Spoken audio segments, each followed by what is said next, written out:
बिस्मिल्लाहिर्रहमानिर्रहीम। अस्सलामुअलैकुम प्यारे व्यूअर्स, कैसे हैं आप सब लोग। उम्मीद करती हूँ आप सब खैरियत से होंगे। तो व्यूअर्स, आज मैं बना रही हूँ नमकीन गोश्त। अगर आप लोग भी ये गोश्त मेरे तरीके से बनाएंगे तो इंशाल्लाह आपकी फैमिली भी इसे बहुत ही ज़्यादा पसंद करेगी।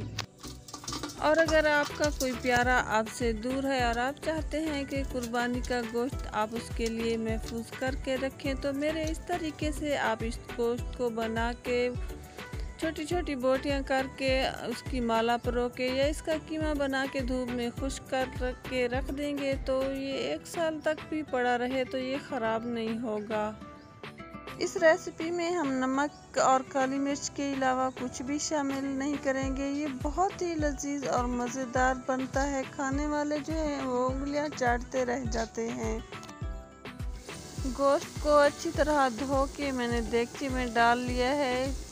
बोटियों के साथ जो है थोड़ी थोड़ी चर्बी भी मौजूद है। इससे जो है बोटियां बहुत ही नरम और मुलायम और बहुत ही जूसी बनती हैं।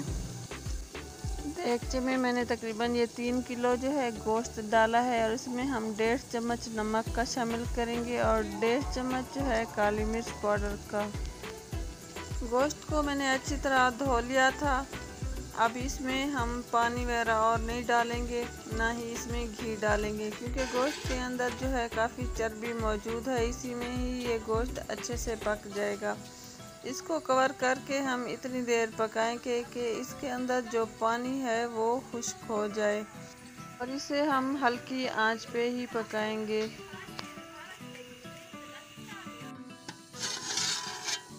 तो बस इस गोश्त को पकते हुए तकरीबन 1 घंटा हो गया है और गोश्त के अंदर जो पानी मौजूद था वो खुश्क हो गया है और माशाल्लाह बोटियां जो हैं ये नरम नरम हो गई हैं। तो अब इसको हम उतार के डिश आउट करेंगे।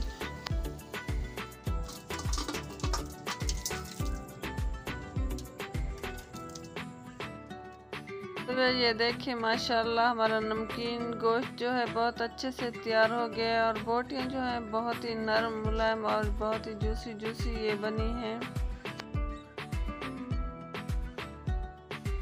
तो बस मेरी आज की ये रेसिपी आप लोगों को पसंद आई हो तो वीडियो को लाइक ज़रूर कर देना। अपना बहुत सारा ख्याल रखना है, दुआओं में हमें भी याद रखना है। मिलते हैं किसी नेक्स्ट वीडियो में, तब तक के लिए अल्लाह हाफिज़।